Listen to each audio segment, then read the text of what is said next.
The takeover of Venezuela by the US puts him in a position to be able to absolutely drive Russia out of business by lowering prices, dumping oil on the market, which will help the American consumer, but and charging more for China, by the way, can be use it as a punishment. But by driving down prices, already Russia has suffered from lower oil prices than the other oil prices that are being fetched around the world, and lower prices could help what I hope is going to be its bankruptcy, its economic collapse this year or next year. It cannot afford this war. Either that or it'll stop the war.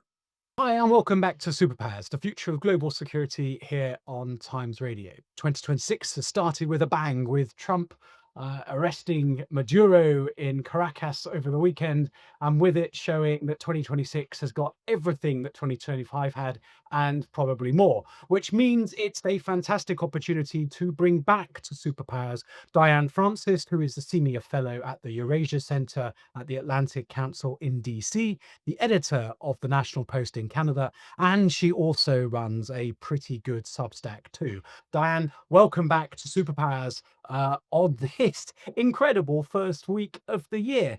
And I spent a lot of my time as a UK government minister effectively going around the world making an argument for a rules-based international system that the UK broadly thought of as operating in its and the West's collective interest.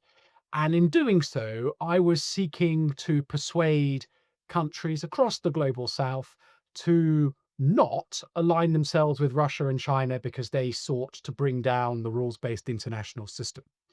Over the weekend, the United States has shown that it hasn't got tons of truck with that either.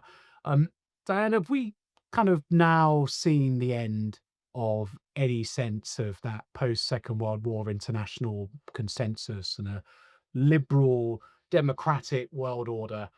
Is it now just every man for themselves? Well, I'm afraid you might be right. He's a rogue elephant. America's become a rogue elephant, just like China and Russia and Iran and others. And his actions over the weekend put America's interests and laws ahead of all others. And so we are into a spheres of influence, world giant, uh, world order, which won't last forever, by the way, however.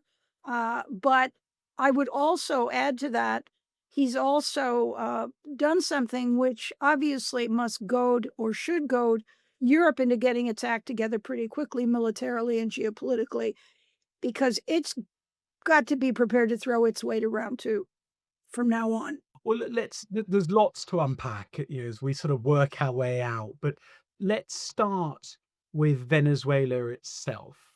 Um, I mean, it was an incredible military operation. To go into a capital city and in the dead of night take the president and the first lady from their bed. Um, but I was sent to Iraq as part of the British army that was fighting an insurgency that existed only because we were there. Um, what are the risks in Venezuela of removing the president? And are the lessons of Iraq learned by those in the US deep state?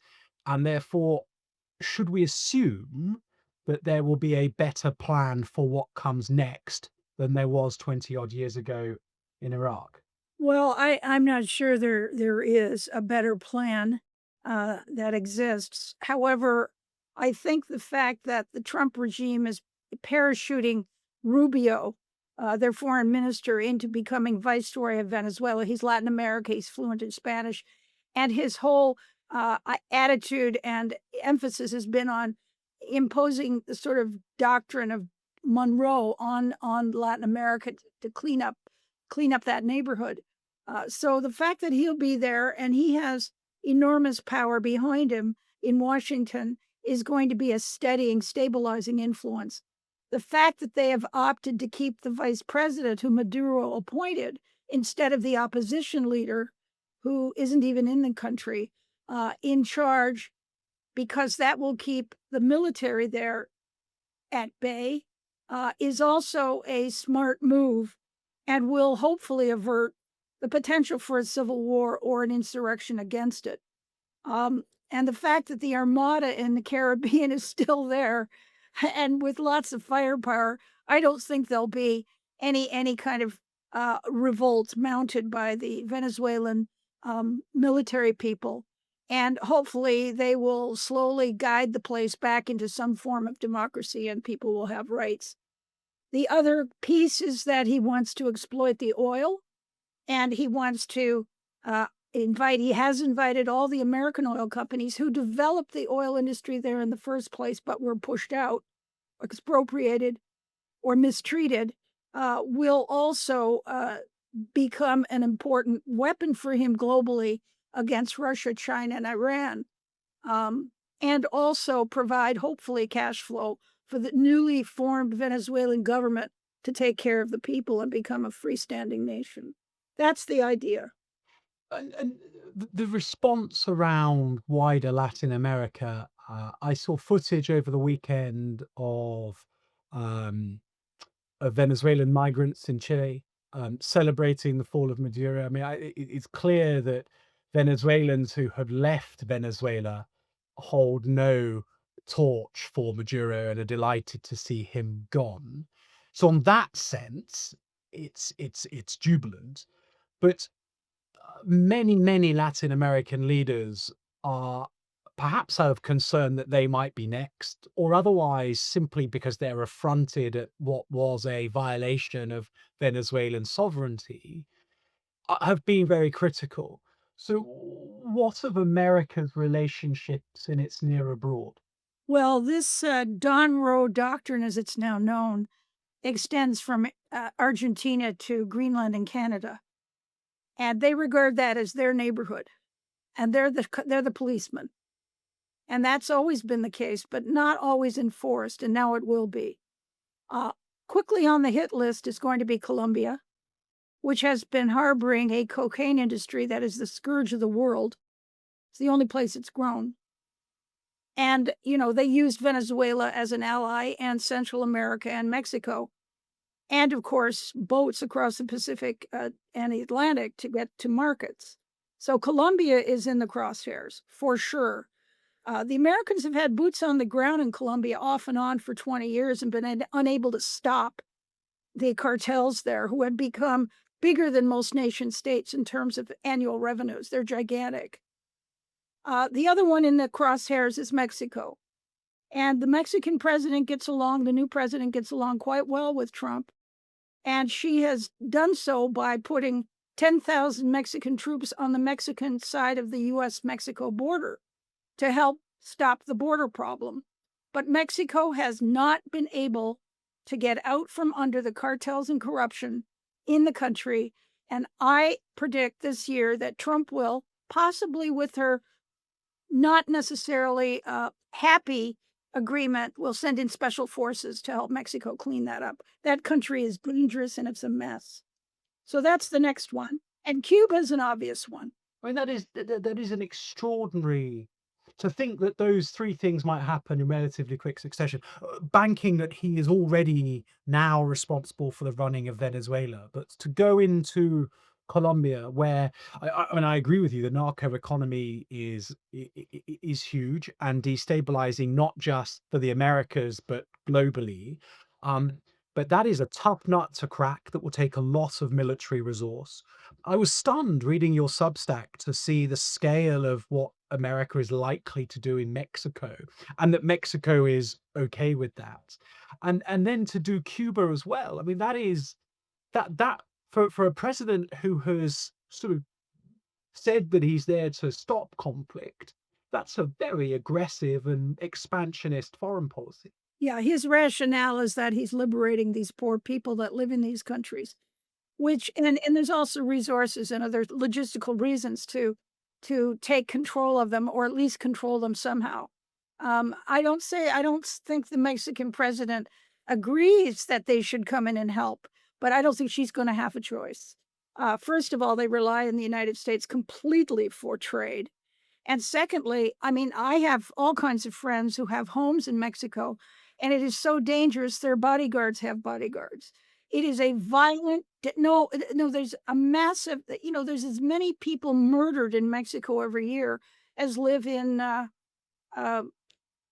parts of London. I mean, it's, hundreds of thousands, it's terrible. And so that country has to be rescued from itself. And these cartels are very powerful politically. They assassinate leaders, they interrupt democracies and the social life. It's quite important. So, in a way, I would see any movement to helping Mexico sort out its problem as a liberating event, not as a conquest event. And just like I think Venezuela is the same, Cuba may or may not be the same. There may be an uprising in Cuba among people who don't like the economy's a mess there. Colombia, I think the people would be more than happy to get rid of the cartels there. So, it's a mixed bag of things. And I'm just projecting what I think, just following the logic of what he's done so far.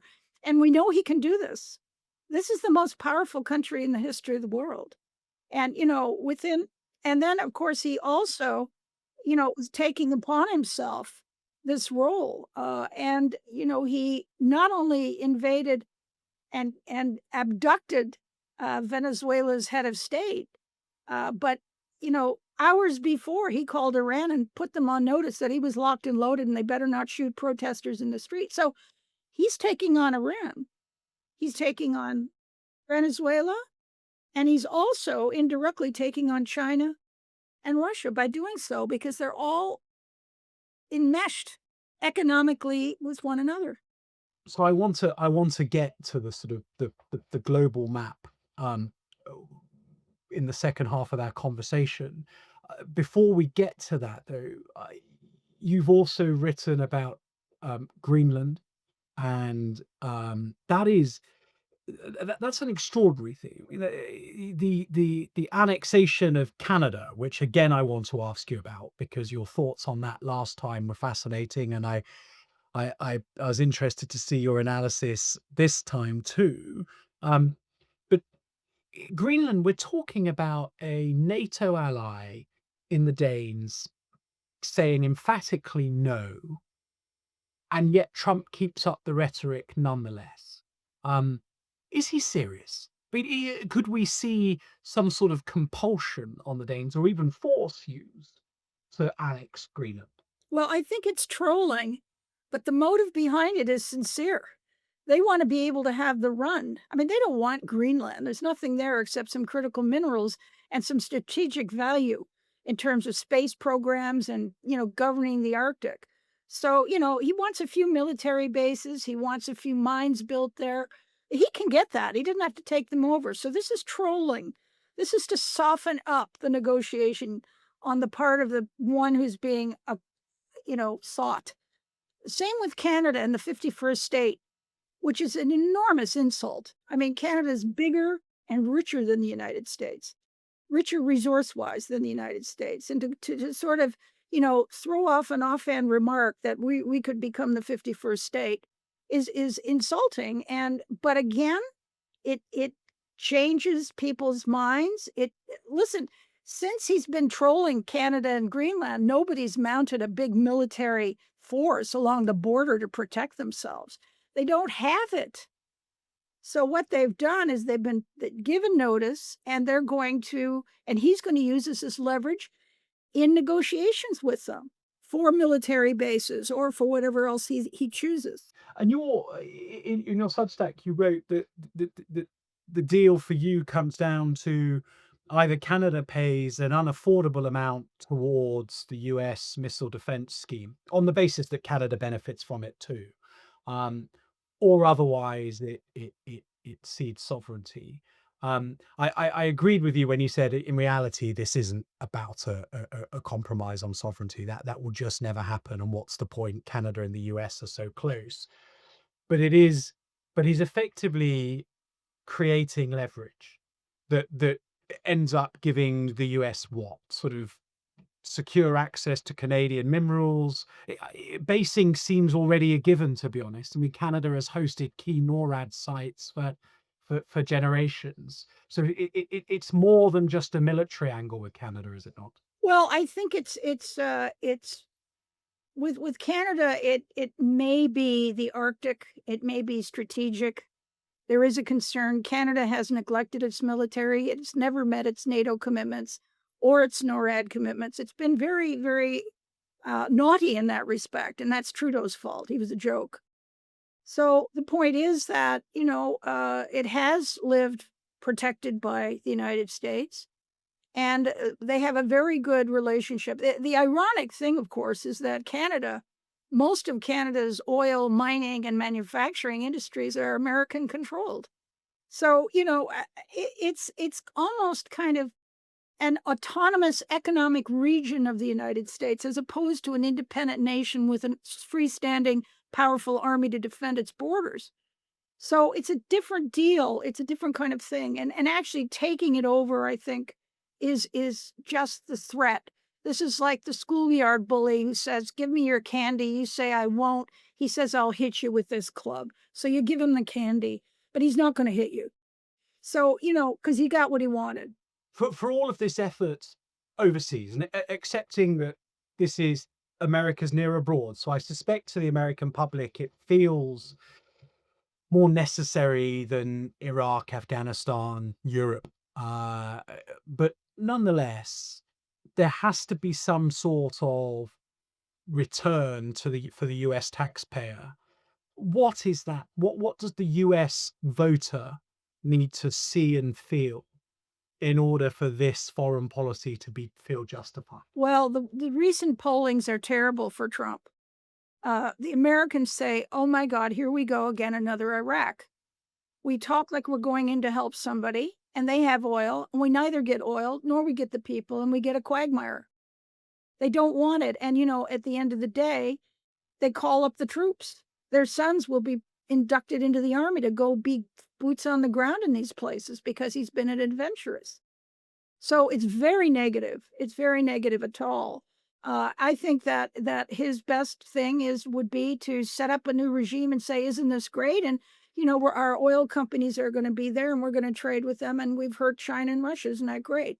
But going beyond that and going all over the place is going to be a problem. Mexico will be an enormous problem because of because the only way they can help Mexico is militarily, and that is a red flag to Americans. Is the there's irregular migration or illegal migration, there's narcotics. Um, you can see the connection to US domestic political priorities that he might argue he's addressing through doing these things. It feels to me, and at risk of setting the comments section on fire, that the average American voter isn't thinking about the big grand strategic competition with China over South America, for example. And so this has all got to be found. The messaging around this domestically has got to be around solving pressing political problems at home, not a competition with China. Yeah, I think that's a knock-on effect, a knock-on benefit, of seizing the oil industry, in Venezuela. But remember, his line there is not, "Aha, we've got China because they buy all the oil from Venezuela, now we can hold them to ransom." That's not his argument. His argument is that, they stole this from us. We went in and spent money. Our organizations went in, developed the oil industry in Venezuela, and these scoundrels, just expropriated it from us, sued, but they didn't get their money back. We're getting it's a form of economic justice, and that's how he's posing it. But, if it gets into taking on a military presence inside Venezuela or some kind of dissident protest movement, that's when the red flags go up and they say, "Oh God, another Iraq, another Vietnam. We don't want it." And let's get to the sort of global consequences. Starting with the Saudis and OPEC. Um, Trump has gone some efforts to sort of make friends with Mohammed bin Salman, Uh, he has um, done well in his diplomacy with the Emiratis and the Qataris as well. Um, this is not going to be news that, what's happened in Venezuela and Trump's plans for the Venezuelan oil industry will not be welcome news in those capitals. So, does this indicate that Trump is deprioritizing America's interests in the Middle East, or is this just a, or is he, has he not consciously made that trade-off? He's just doing what he thinks right in Venezuela and expects to maintain the relationships that America has in the Gulf too. Well, I think that, you make excellent points. I think that he just sees the fact that Venezuela has as much oil as Saudi Arabia and Canada, and under the control of American companies that answer to him, gives them a huge, um, amount of leverage in the oil market generally. And what does he want from the oil market? Sure, he wants his companies to make profits, but he wants low oil prices for American motorists and consumers. So that's what he wants. That is not what Russia wants.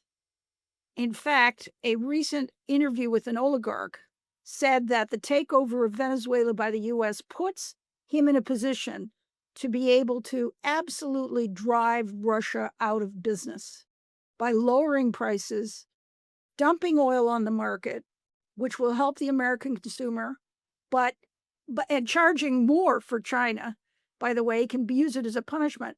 But by driving down prices, already Russia has suffered from lower oil prices than the other oil prices that are being fetched around the world, and lower prices could help what I hope is going to be its bankruptcy, its economic collapse this year or next year. It cannot afford this war.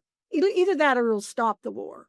So that is a lever against Russia. Also, it's interesting that he picked on Iran by warning them against shooting their protesters.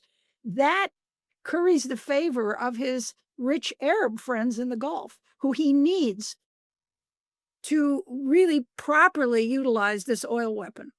Yes.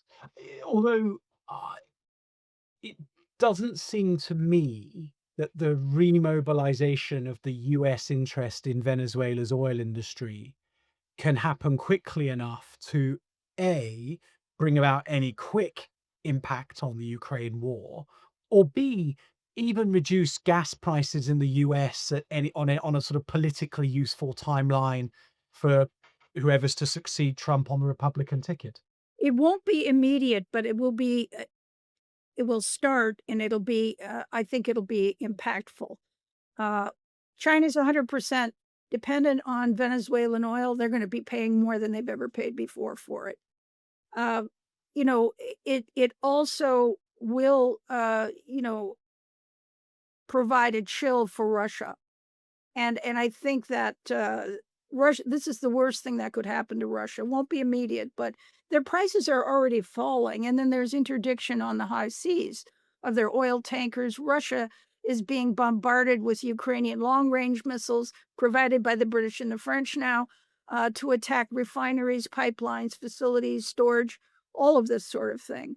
So it's really a bunch of things converging on Russia, which is only, as John McCain once said, a gasoline station posing as a country. Indeed.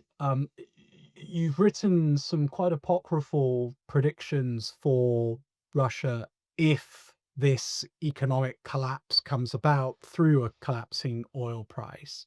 Um, and for those who haven't yet read your Substack, and I would encourage all of our viewers to subscribe, it's great analysis. You're likening the fall of the Soviet Union in the wake of the withdrawal from Afghanistan, um, to what may now happen as a consequence of Russian gas oil prices and the cost of the war in Ukraine, and with it the disintegration of the Russian Federation. And then I think you described then a sort of feeding frenzy from the Gulf nations as they seek to strike alliances with Russia's uh, Islamic provinces, And similarly, China making a grab for Manchuria. The US clearly has an interest in the resources of Siberia too. I mean, this is a very dangerous scenario that you outline for a country that still has one of, if not the world's largest nuclear arsenal.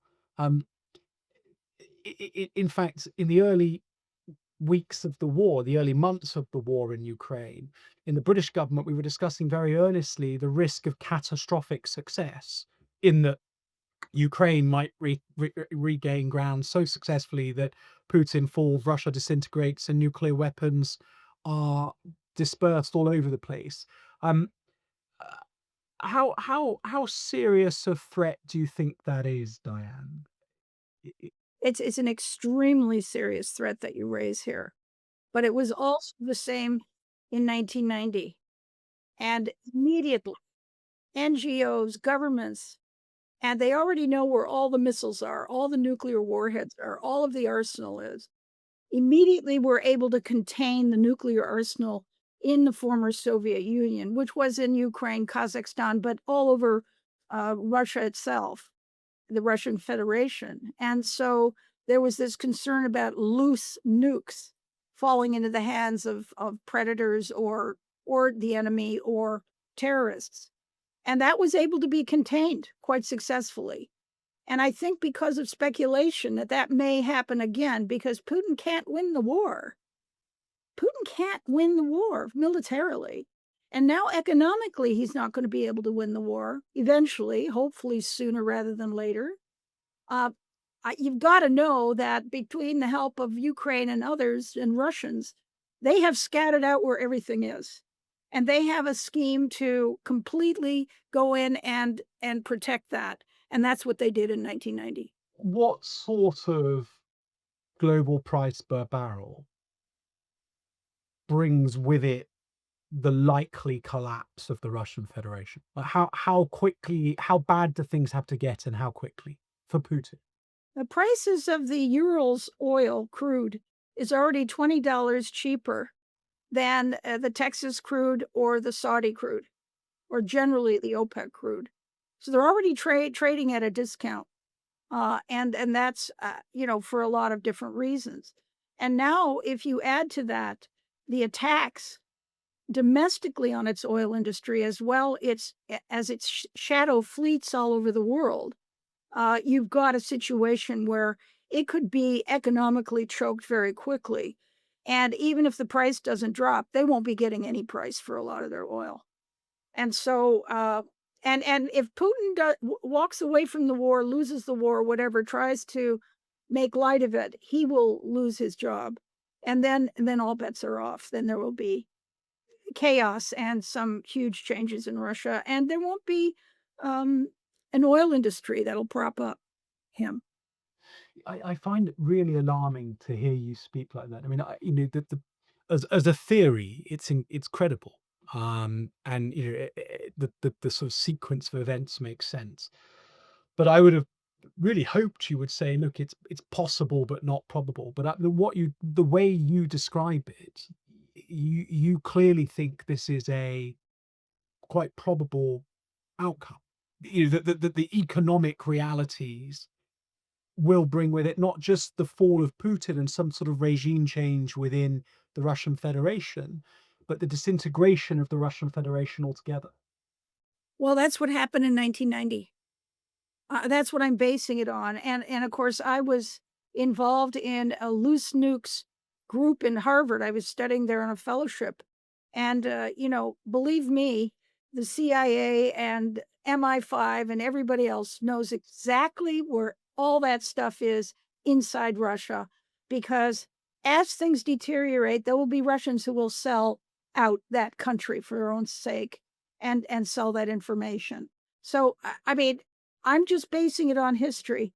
And the CIA hasn't always been smart, nor MI5, but that's got to be an obvious. If I'm writing about it, they're already dealing with it, in my opinion. Let's hope so. And in a way that doesn't limit the opportunity to end the war to Ukrainian advantage. Because that was the thing that was so maddening back in September, October of 2022, that this fear of catastrophic Ukrainian success was being used as a justification to not give them more military capability at the time for fear of unintended consequence in Russia.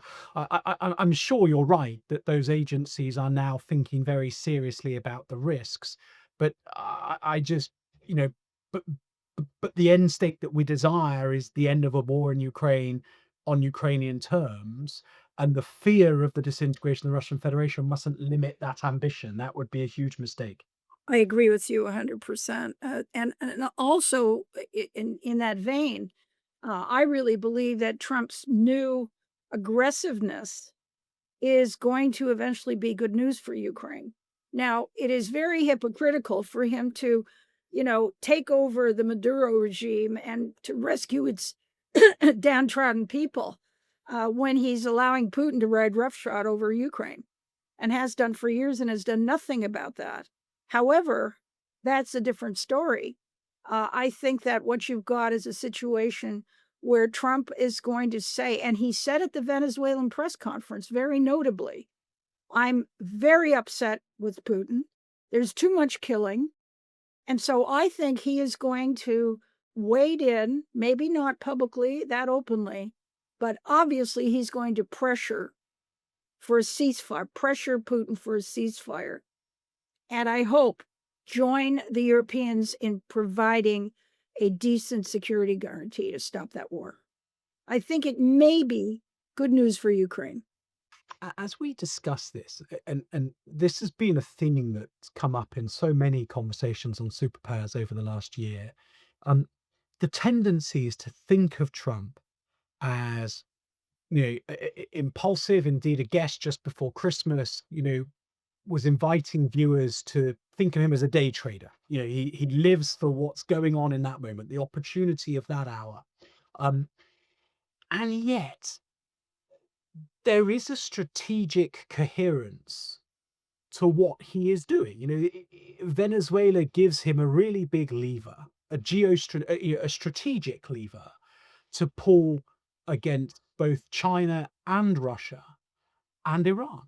Um, And so, whether it is by accident or by design, yet again, he finds himself with the whip hand in global affairs in a way that so many of his more conventional predecessors and colleagues in other big countries around the world haven't succeeded in doing. Yes, and part of his power is, I mean, the military size of the US is breathtaking. But to have a leader who acts very quickly and very forcefully without second guessing and without counsel to other people is also a new element in world geopolitics, because you've got the hegemon, however you want to pronounce it, who's going to throw his weight wherever he pleases at the drop of a hat. That puts all of his enemies, which are Iran, China, and Russia, on edge and on notice. So that in itself, that trigger happy mentality is, I think, a very good deterrence. Without wanting to take up too much of your time, I wondered if we could finish by reflecting on something that leapt off the screen at me when I read it. And that is your analysis of what Japan and Korea might do um, in response to this ever more aggressive world. And that is the danger for all that Trump is doing that makes sense and may well be the answer to the so many of the world's problems at the moment. He is also showing Putin, Xi, and whoever else that all the normal rules of the game are disapplied, and that you can force your way to a desired outcome. You can use aggression to achieve your national interests, and so therefore it's not surprising that you predict that Korea and the Japanese might seek to become nuclear states in 2026. Um, Tell us about your analysis there and whether you think there are other countries around the world that might be similarly keen to acquire nuclear weapons to protect themselves in this ever more aggressive age. Well, I think the Ukrainian lesson has been learned. Ukraine has been fighting a terrible war for its existence and lost everything because Bill Clinton forced them to give up their nuclear weapons in 1990 as part of a proliferation concern. And they did. And of course, that left them powerless against Russia when it decided to invade in 2014 and then 2022. I'm Japan and South Korea. I have enormously prosperous economies. I have an educated workforce, but I'm in a very dangerous neighborhood. I have the crazy man in North Korea with nukes, and I have China, a giant, who is potentially frightening. I have, the arrangement that was made with the United States, India, Japan, and others, a sort of a NATO arrangement, but that's not going to stop North Korea, and that's not going to stop China. I think they both have been discussing and will get a nuclear bomb, and I think they'd be well advised to do so. Terrifying. Diane, so there we go. We're 5 days into the new year, and we're already talking about the United States seeking to take control of three or four of its close neighbors, the disintegration of the Russian Federation, a new round of nuclear proliferation, and a cessation of the rules based international system. What a way to start the year. Thank you very, very much indeed for joining us on Superpowers again. Please, please do come back. I know how much viewers enjoy your contributions. And for more of Diane, do go and subscribe to her Substack. You've been watching Superpowers, the future of global security here on Times Radio. For more of Times Radio's brilliant geopolitical content, make sure that you subscribe to the Times Radio YouTube channel. But for now, I'm James Heapy. See you next week.